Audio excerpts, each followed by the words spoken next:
मेरे प्यारे दोस्तों, मेरे प्यारे विद्यार्थियों, आज की जो ऑनलाइन क्लास है, पहले जो मैं पढ़ा चुकी हूँ आपको भाषा, लिपि, व्याकरण, उसको थोड़ा थोड़ा समझा दे रही हूँ।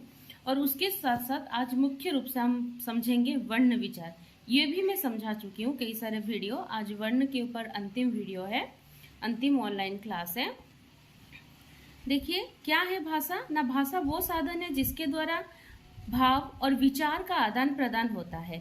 भाषा के माध्यम से ही हम एक दूसरे के मन की बात को जान पाते हैं। भाषा एक माध्यम है जिससे कि हम एक दूसरे की मन की बात क्या करते हैं, जान पाते हैं। भाषा के द्वारा ही ज्ञान विज्ञान की जानकारी एक से दूसरे तक पहुंचती है। कोई बार कोई अपनी बात शब्द में कहकर सांकेतिक रूप से भी कहता है। भाषा का रूप है, जैसे कि व्याकरण में हम जिस भाषा का मुख्यतः अध्ययन करते हैं वो ध्वनि प्रतीक की ऐसी व्यवस्था है जिसके माध्यम से विचार और भाव मौखिक या लिखित रूप से आदान प्रदान होता है। बोलते हैं मौखिक, सुनते हैं मौखिक, लिखोते हैं, पढ़ते हैं, वो भी क्या है, लिखित है। तो मौखिक भाषा को भाषा का मूल रूप भी कहते हैं। उसके बाद आता है बोलियां, और इसमें भी देखिए कई सारे उपभाषाएं हैं। हिंदी के पूर्वी हिंदी, पहाड़ी हिंदी, राजस्थानी हिंदी, पश्चिमी हिंदी, बिहारी हिंदी। बोलियां क्या है ना, एक जगह पे वो सीमित रहता है, एक क्षेत्र पे। अवधी, बघेली, छत्तीसगढ़ी, बुंदेली, कन्नौजी, ब्रजभाषा, खड़ी बोली, हरियाणवी आदि बहुत श्रृंखला बहुत बड़ी है।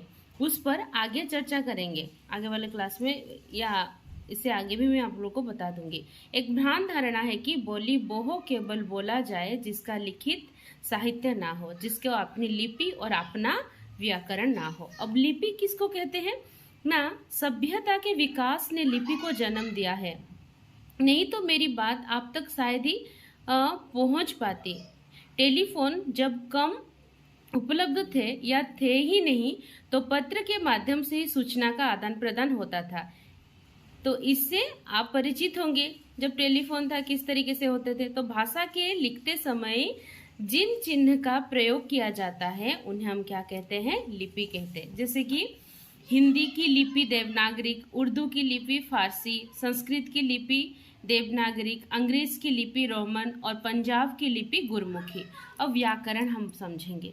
व्याकरण किसको कहते हैं ना, भाषा के शुद्ध रूप का ज्ञान कराने वाले शास्त्र को व्याकरण कहलाते हैं। व्याकरण के अंग कितने अंग हैं, टोटल 4 अंग है। क्या क्या, वर्ण विचार, शब्द विचार, पद विचार, वाक्य विचार।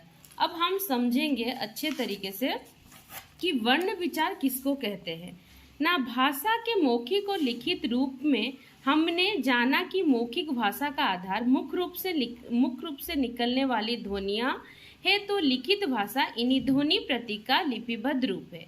इन्हीं लिपिबद्ध चिन्ह को हम क्या कहते हैं, वर्ण कहते हैं।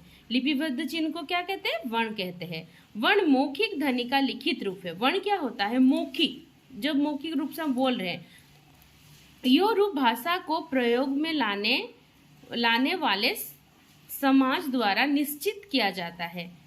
कुछ नीचे उदाहरण दिए गए। राम रोटी खाता है, राम रोटी खाता है। तो दोनों वाक्य के लिखने के तरीके के अर्थ में अंतर कर दिया है। बोलते समय यो अंतर ध्वनि के आधार पर चढ़ाव एवं चेहरे की भाव भंगिमा से उत्पन्न होता है। अब इन वाक्य में आए वर्णों को देखिए। राम, र प्लस आ, म प्लस अ, ये मिलके हर व्यंजन वर्ण के साथ स्वर वर्ण मिला हुआ रहता है। खाता है तोड़ के दिया गया है। तो वर्ण भाषा की सबसे छोटी इकाई है। इन्हीं वर्णों के मेल से शब्द बनते हैं। वर्णमाला क्या होता है ना, वर्णों के व्यवस्थित समूह को वर्णमाला कहते हैं। इसमें स्वर और व्यंजन दोनों होते हैं।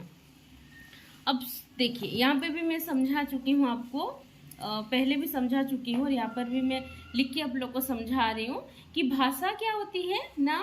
भाषा की सबसे छोटी इकाई वर्ण कहते हैं। वर्ण टोटल कितने हैं, 44 है। वर्ण के 2 भाग है, एक है स्वर वर्ण और दूसरा है व्यंजन वर्ण। स्वर वर्ण के भी इसमें मैं 3 लिखी हूँ, उसको भी मैं समझा दूंगी। पहला जो है मूल स्वर, और उससे पहले मैं बता देती हूँ कौन कौन से वर्ण आएंगे स्वर वर्ण में। अ आ ई उ री ए ऐ ओ। टोटल कितने हैं? 11 है। लेकिन पहले ये 13 था, इसमें और दो थे, क्या थे? अंग और अहंग थे। लेकिन उन दोनों को हटा के हम किस में रख दिए हैं? उसको हम अयोगवाह में रख दिए हैं। किसको? ये दो को। क्योंकि हिंदी अंग्रेज के निकट संपर्क में है। अंग्रेज की कुछ ध्वनियों को बोलने के लिए आंग ध्वनि की भी स्वीकृति किया गया है, जैसे कि डॉक्टर जब शब्द बोलते हैं। और ये दोनों क्या होता है? क्रमशः ये अनुस्वार और विसर्ग को संयुक्त ध्वनियों में शामिल किया जाने लगा है। अब हिंदी वर्णमाला में स्वीकृति स्वर है, इसको अब लिखा नहीं जाता है, इसको हम अयोगवाह लगते हैं, क्योंकि ये दो स्वर वर्ण में भी प्रयोग होता है और व्यंजन में भी। तो अब जान गए कि स्वर वर्ण कितनी है? 11 है। स्वर वर्ण के कितने भाग है? 3 है। पहले आता है मूल या ह्रस्व स्वर। मूल या ह्रस्व स्वर हम किसको कहेंगे? किसको कहेंगे? किसी को पता है? अच्छा, कोई बात नहीं, मैं बता दे रही हूँ। जिन स्वर के उच्चारण में कम समय अर्थात एक मात्रा का समय लगे वो ह्रस्व स्वर है, छोटे स्वर कहलाते हैं। असल में ये छोटे देखने वाले स्वर ही क्या है? मूल स्वर है। तो क्या क्या है ना? अ ई उ री।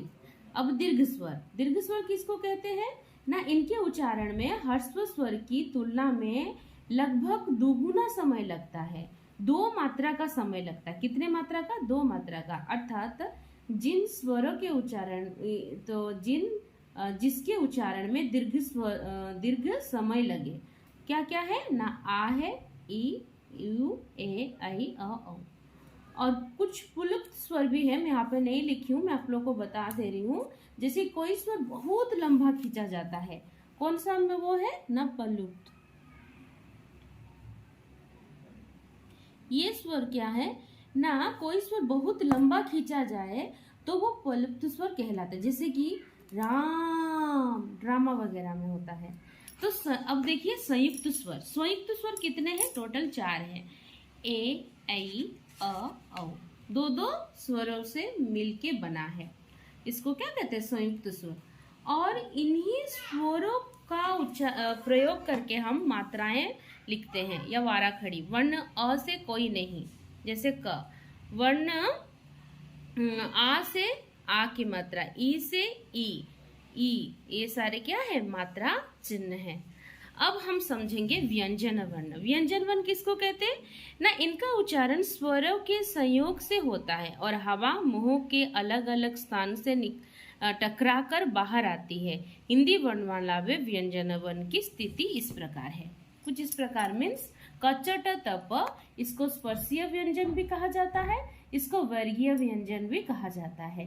क वर्ग में आता है क ख ग घ न, च छ ज झ न, ट ठ ड ढ न, त थ द ध न, प फ ब भ म।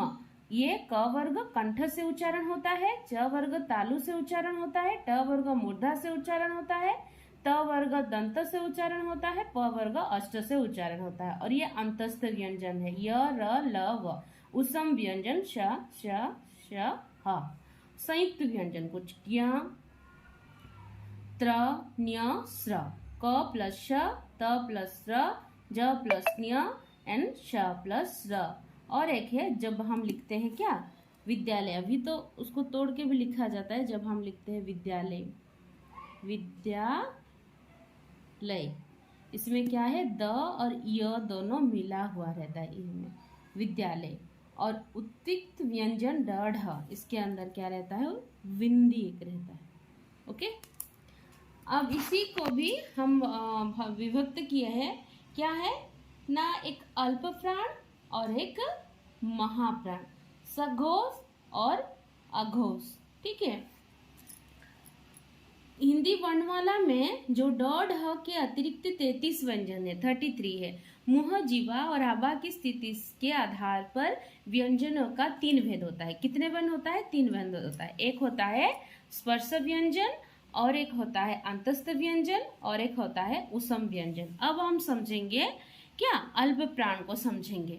अल्प प्राण क्या है ना? जिन ध्वनियों के उच्चारण में श्वास वायु की मात्रा कम होती है उन्हें अल्प प्राण कहते हैं। उनको क्या कहते हैं? अल्प प्राण कहते हैं, उन्हें अल्प प्राण व्यंजन कहते हैं। तो वर्ग के पहला, तीसरा, पांचवा और सभी अंतस्थ व्यंजन, ये सारे क्या है? सभी अंतस्थ व्यंजन हमारे अल्प प्राण हैं। और सभी स्वर, उसको याद रखने की एक ट्रिक है। ट्रिक, अल्प वायु में 135 का हुआ सभी स्वर्ग गए, कि अल्प वायु में 135 लोगों का मृत्यु हुआ और वो सभी कहाँ गए? स्वर्ग गए। 135 मीन्स पहला, 3 मीन्स तीसरा, 5 मीन्स पांचवा। अब महाप्राण, वर्ग का दूसरा और चौथा व्यंजन और सभी उसम व्यंजन, सभी उसम व्यंजन क्या है? हमारे अल्प प्राण है ना। जिन ध्वनियों के उच्चारण में वायु का अधिक घर्षण होता है उन्हें हम क्या कहते हैं? उन्हें हम कहते हैं महाप्राण व्यंजन कहते हैं। ठीक है, जैसे कि देखो अल्प प्राण में समझा, क्या बोली? पहला, दूसरा, तीसरा, ये फर्स्ट, क, ग, एन, ना। और महाप्राण में दूसरा और चौथा, ख और घ। ठीक है, अब हम समझेंगे घोष, अघोष। घोष या उसको सघोष भी कहते हैं। वर्ग का तीसरा, चौथा, पांचवा और सभी अंतस्थ ह। ट्रिक इसका है 345 की घूस देते ही अंदर। घूस मीन्स रिश्वत, 345 का रिश्वत देते ही जेल खाना में भर्ती हो जाना। और घोष क्या है? वर्ग का प्रथम और द्वितीय और सारे श, तीनों श। और कुछ व्यंजनों में द्वितीय व्यंजन भी है कि एक ही व्यंजन के योग से बने संयुक्त अक्षर को द्वितीय व्यंजन कहते हैं।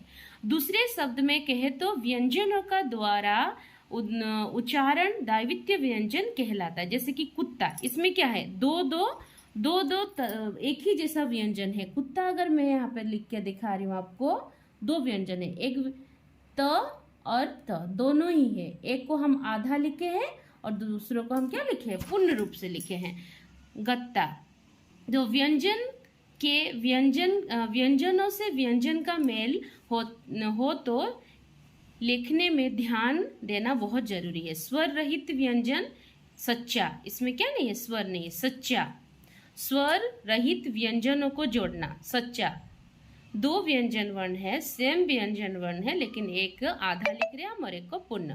बिना पाई वाले व्यंजन जोड़ते व्यक्त हलंत प्रयोग, ट प्लस ट, बिना पाई वाले द्वारा। और रो को मिलाते समय थोड़ी और सावधानी रखनी चाहिए। ड प्लस र, ट्रक। रो कितने तरीके से? देखो 3 तरीके से। इस तरीके से नीचे अगर चिन्ह दोगे वो भी रो है, इस तरीके से खींचोगे तो वो भी रो है। ये रो को 4 रूप से लिखा जाता है। नेक्स्ट वाले क्लास में मैं इस रो के प्रयोग को समझाऊंगी। तो आज के वाले क्लास में हम क्या समझे ना? समझे कि भाषा की बहु इकाई जिसे बोलते समय उसके और टुकड़े नहीं किए जा सकते उसे वर्ण कहते हैं। वर्ण के व्यवस्थित समूह को वर्णमाला कहते हैं। वर्ण 2 प्रकार के हैं, स्वर और व्यंजन। स्वर अ, इ, उ आदि ध्वनियां जिसके उच्चारण में श्वास अवध रूप से बाहर निकल जाती है। स्वरों में भेद ह्रस्व स्वर, दीर्घ स्वर और पुल्लिंग स्वर और संयुक्त स्वर। व्यंजन वो ध्वनि जिसके उच्चारण में मुख का कोई भाग श्वास में बाधा उत्पन्न करता है। व्यंजनों के भेद स्पर्श, अंतस्थ और ऊष्म। दोस्तों प्लीज़ मेरे चैनल को सब्सक्राइब करना तो मत भूलिए। मेरे चैनल को जाके सब्सक्राइब कीजिए, बेल आइकन का जो बटन है उसको प्रेस कीजिए ताकि जो भी मैं वीडियो पोस्ट करूं आपको नोटिफिकेशन मिल जाए। लाइक कीजिए, कमेंट कीजिए और शेयर कीजिए। आप और वीडियो को बिना स्किप किए देखिए। आज का जो ऑनलाइन क्लास है वर्णों को लेके अंतिम है, इसके बाद में रो का प्रयोग बताऊंगी आपको। धन्यवाद।